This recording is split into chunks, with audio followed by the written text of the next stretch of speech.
बोला कि मरद संगे रहबू कि देवर संगे रहबू?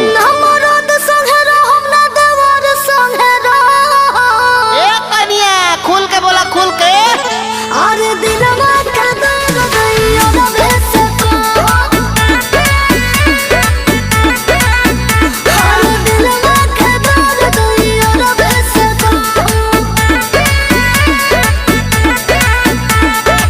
हम नहीं करे जोड़े रहो।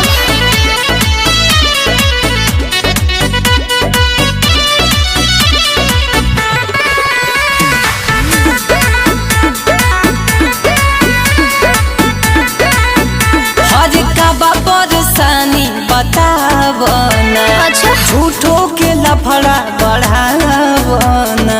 आही दादा दोनों में बात हो कम एक अजले बनवला न। एक बार फिर से सोच लो, मरद संगे रहबू